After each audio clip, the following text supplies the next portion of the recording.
Hello, once again, Shaker Heights varsity baseball fans. Welcome in here to University School's Hunting Valley campus. Right before we get started, we want to make a quick statement after Tuesday's events. As you know, if you are a Shaker Heights baseball follower, you know that after the second inning of that, what was supposed to be home opener against Lake Catholic, we saw a violent altercation occur at the Shaker Heights Public Library. And after that, there was a victim. There was a non victim here from the Shaker Heights student body, but luckily Shaker Heights still back out here. The baseball team still playing, but before we do get started, we just want to say from the Shaker Heights athletics as a whole, the department as a whole, but also the Shaker Heights baseball community, we want to just say that our thoughts and our prayers are with the victim heading into this game. While we're still playing out here in Hunting Valley, our thoughts are back home in Shaker Heights. We'd also like to give that shout out to the interim principal Isaiah Wyatt right now, who has been dealing with a lot, and right now he has been dealing with all of this. So a shout out to him as well for dealing with all of that in that new position. It can't be easy being in that position, but a shout out to him, and especially shout out to the first responders who quickly um, came to that incident and got things solved pretty quickly. But yes, again, Shaker Heights, all of our thoughts are back home, and we're going to be representing Shaker Heights athletics here today. But our thoughts are with the victim and all affected back in the home of the Red Raiders. Thank you very much for tuning in. Vaughn Ullum is on the call. I'm not sure if we're having a Star Spangled Banner or not, but we're going to get right to the action when we come back.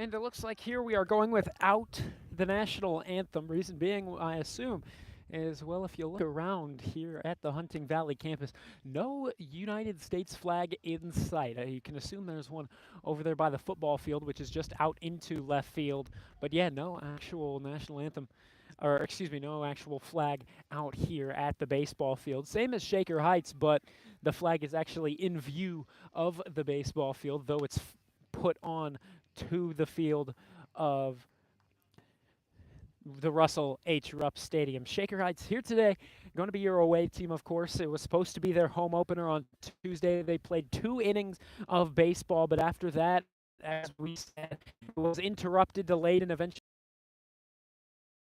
date yet to be decided between the Lake Catholic School and Shaker Heights High School. But as we said, after the tragic events that did transpire on Tuesday, Shaker maroon and black. The Red Raiders in their black away.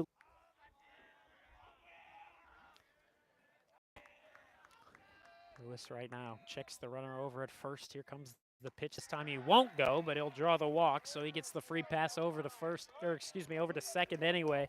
Another runner in scoring position. Nobody out.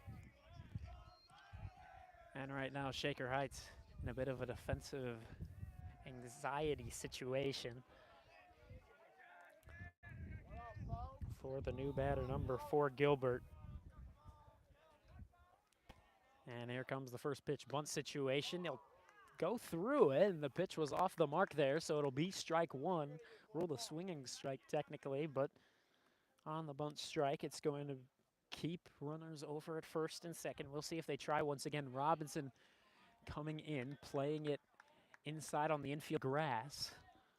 Kranz set for something like that as well. That one upstairs missing the mark once again.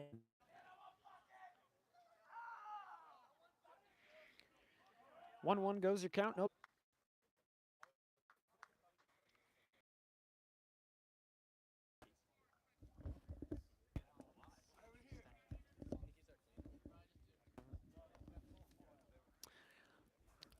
All right, so here in the top of the third inning,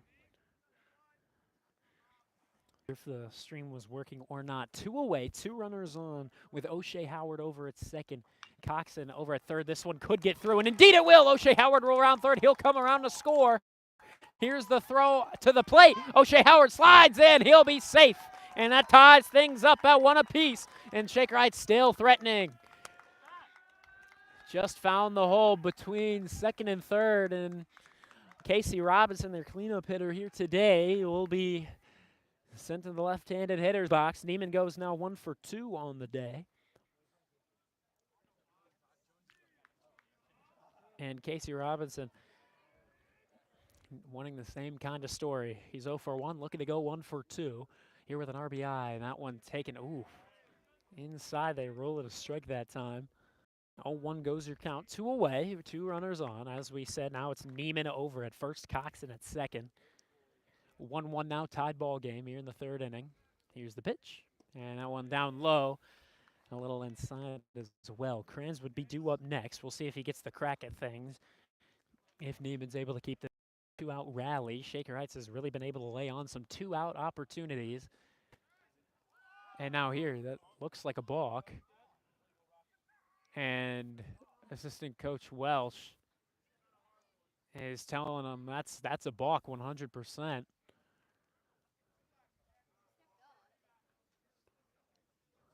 And right now, infield umpire and home plate umpire now talking things over. And yeah, assistant coach Joe Welsh over at first and head coach Stephen English both arguing the case. You could even see Malachi Kranz in the on-deck circle raising his hand. And it looks like they will rule it a balk. Coxon advances over to third, and Neiman advances up 90 feet as well to second. So now it's a 2 RBI opportunity here for Casey Robinson. 1-1 your count.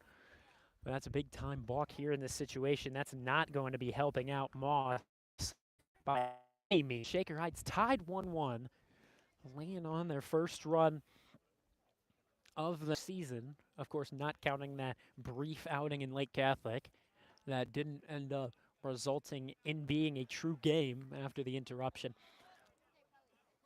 So with that, it's still a 1-1 count, but yeah, there's a balk. Casey Robinson 0 for 1 on the day, looking to keep the inning alive. Here it comes. And this time a rocket over to left, that one right to fielding over in left, and there will be out number 3. Neiman wasn't taken off of second. That was a surprising thing, and English saying something to him as well, asking what the case was there as to why he wasn't running on a 2 out in the sky. But either way, Shaker Heights will tie this one up in the top of the third. We'll be right back for the bottom of the third. Shaker Heights now leading in hits 3-1 in that category. Runs, as we just said, 1-1. Your score. Lewis to return to the mound when we come back. Vaughn Ullum on the call here from Hunting Valley, Ohio.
And we're back to it here at the bottom of the third inning.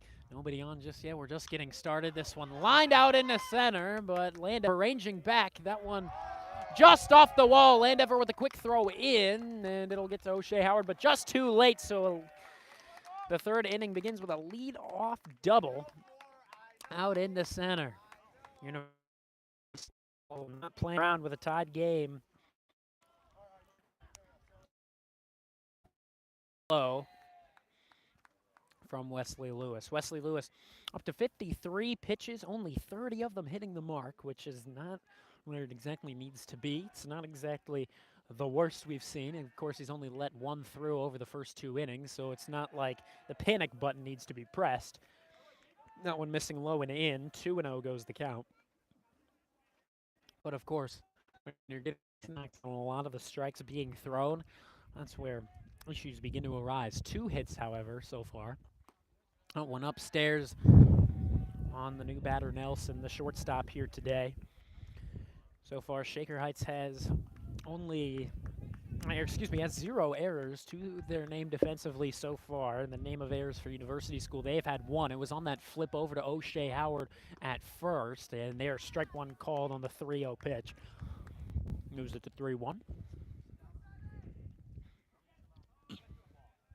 But yeah, it was a big-time error that resulted in Shaker Heights keeping the inning alive.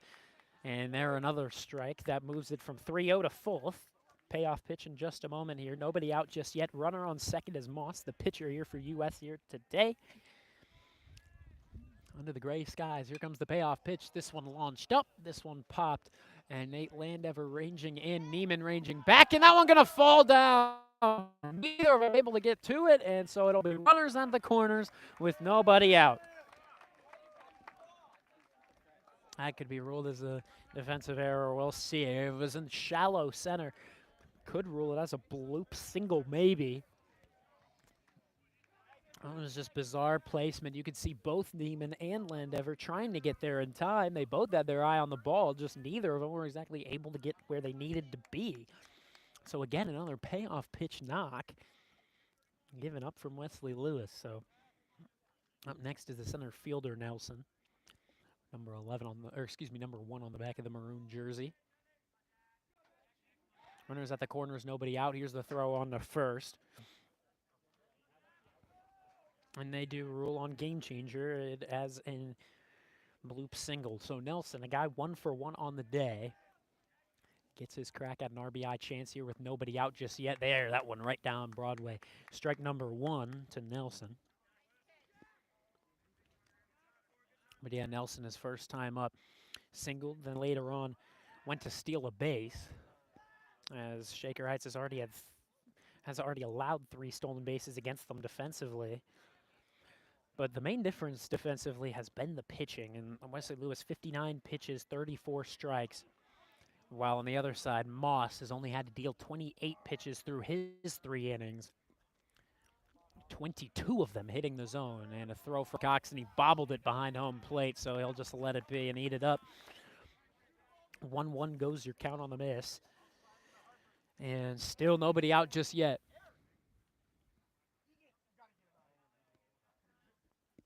This is going to be a tough situation for Lewis to get out of. Here comes the pitch. And this one a liner. That's going to hit the gap and roll its way out into right field. And here the throw on home.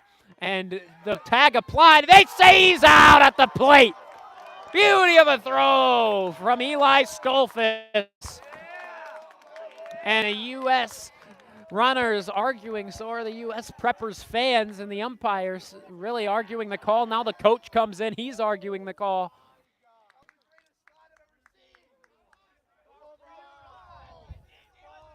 And these Preppers coaches really aggravated with this call. Mike Goxon with a good tag. And he's just waiting for the coach to finish out his argument.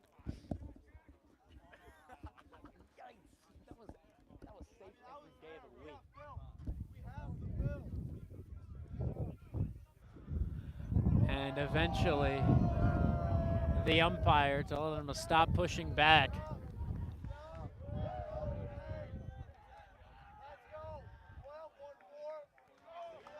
And so runner will score, but the third run will not. It's 2-1. U.S.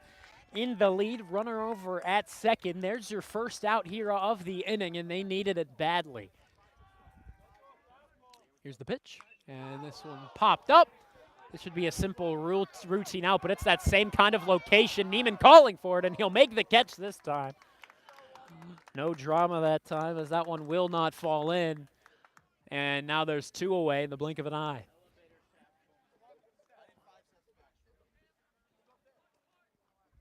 My goodness, those U.S. coaches were not at all happy with the ruling that time, and their head coach still over at third. Maybe lucky not to be ejected. He was right up into the umpire's face. This pitch right up into the batter's face. Ryan 0 for 0 on the day. He reached on a walk earlier on. He was on third earlier and threatened to score. Here's the throw on the second. A little quick pickoff, but it won't get exactly anywhere.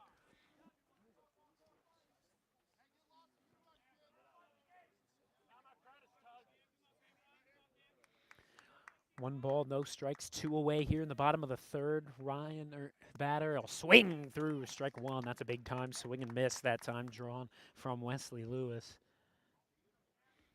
That we in Angeville at home. He was out for the Myrtle Beach trip due to the orchestra trip heading out to Europe. And typically when you get the chance to head out to Europe on one of those kinds of trips, you're going to take that opportunity, and he did just that. We also saw guys like Sam Luther not join the trip as well because he was out in Europe for, I believe, only a family trip. Their strike ruled. Their strike 2. We were evened up. 2 balls, 2 strikes, 2 away, 2-1 the score with a man on second. In the bottom of the third, Wesley Lewis would be rather lucky to get out of this one with only 1 run. And this one tapped foul back into the backstop near us. Assistant coach Jarrell Johnson coming to get it out of the Red Raider dugout. Deliver it over to the umpire. So we're going to do it again at 2-2, 2 away.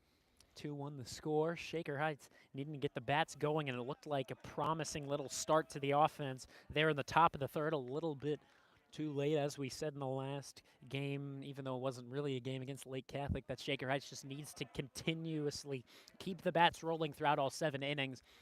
But, hey, it's better late than never. And Shaker Heights, hopefully, with that good piece of hitting out in the top of the third, maybe they can carry that in to the top of the fourth. They're only down 1. Here's the next pitch on a payoff, and this one cut on, and O'Shea Howard will handle it and make the throw, and it looks like he'll be safe over there at first. That's the right call by the infield umpire. He was very, very much safe. Over at first, Nelson will move 90 feet as well from second to third. Runners at the corners with 2 away. Another payoff pitch situation where Lewis just has not been able to take care of these guys. And ruling that one as an infield single. Once again, that's the right call. Howard just unable to make that throw on in time. Nelson taking the lead off of third. Here's the pitch from Lewis to the new batter. Misses outside to Zelenak. 1-0 goes your count. Already up now, 70 pitches for Wesley Lewis, 40 of them hitting the zone, 30 of them not hitting the zone. 2 away, 1-0 count. 2-1 score. Here's the pickoff over at first.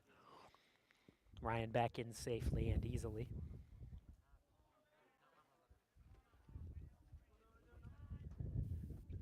Zelenak, another guy who I believe walked. And indeed, that is the case. Already 3 walks issued so far from Wesley Lewis. 1 walk to Moss, 1 walk to Ryan, and 1 to Zelenak. So 0 for 0 technically on the day. Ryan now over at first. Runner threatening at third is Nelson. That one missing the mark outside. 2 balls, 1 strike. Lewis right now just needs to get out of his head. In these pressure situations, he has been giving up a little much, but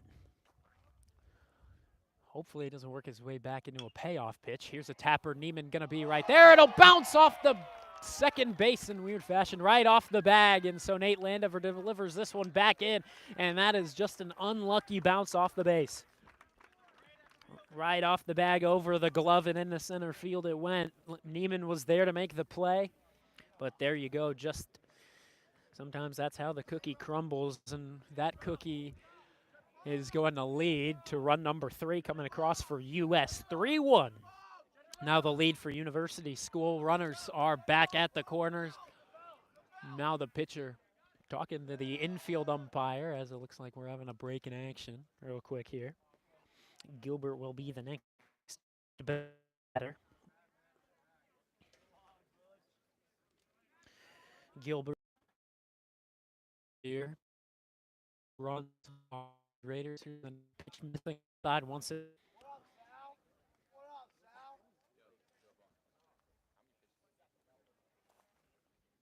.73 pitch now for Wesley Lewis. Tough high count, or excuse me, 74, but here's 75, and that one going to be in there for strike 1, and Zelenak will move 90 feet up to second. Ryan will still be at third, though. No throw down to second as they want to play this one safe. We even up the count. 1 ball, 1 strike, 2 away. And now 2 runners in scoring position up against the pitcher, Lewis, and he lays that one right in there.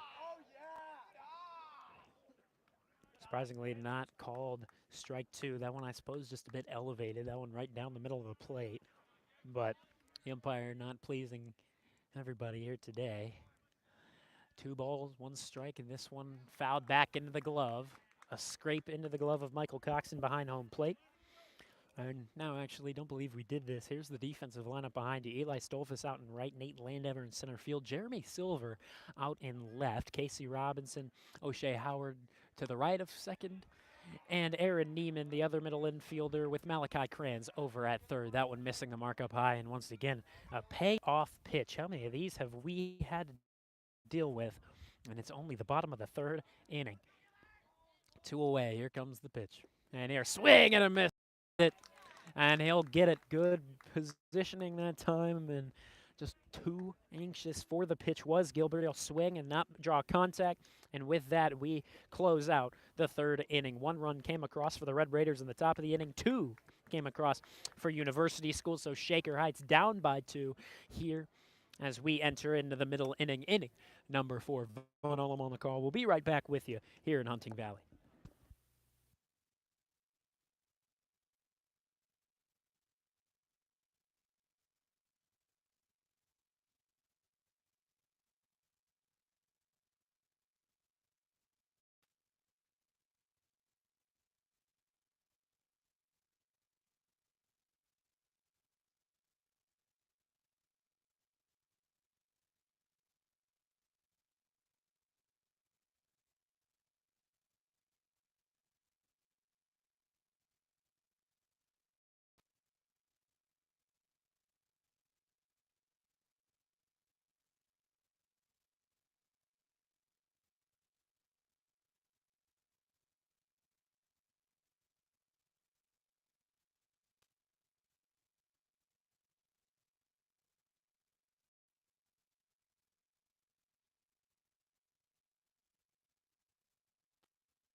Malachi Kranz due up here as we get things started in the middle inning number 4. It's going to be Kranz, White, and Stolfus due up. Your 5, 6, 7 guys in the order. Kranz struck out his first time on 3 pitches, swung through the first 2, looked at the 3rd. Braden White, on the other hand, right behind him, was able to crack in a hit.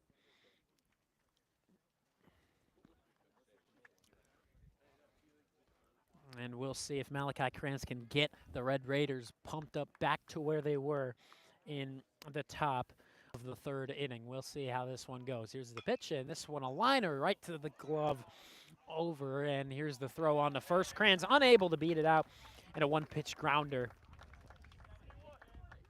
And a quick out. 1 pitch, 1 out brings Braden White up to the plate. Number 12 on the back of his once again. Again, a bit of a mix-up on the back of the jerseys. Not exactly what the situation was. I know he was intending to swap jerseys with Sam Luther, but Sam Luther didn't exactly have the black jersey with him, and so now he's just dealing with number 12, which is a different look for Braden White, but welcome to be sure. White, the DH here today, take ball 2. 2-0 goes your count with 1 away, no guys on just yet. Excuse me, that was 1. Excuse me, no, that is number 12 on the back of his jersey. Couldn't see the 2 for a moment there. Here's the 2-0 pitch, and that one going to be in there. Braden White wanted it, but he ended up holding back. White, 1 for 1 on the day. He was the hit that he wanted to be a double, and it honestly had power to be a double. Here's the next pitch. This one's skied up. This one going to be an easy pop fly out for the shortstop. He ranges into the infield grass, makes the play up above his head. And 2 quick outs get things started in the top of the 4th inning.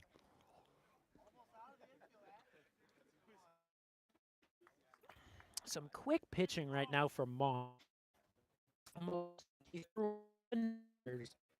And has dealt only 33 pitches. Or excuse me, not 11 batters. What am I saying? 3 pitches to get the outs. Here, strike. Look, this one's up in the left field.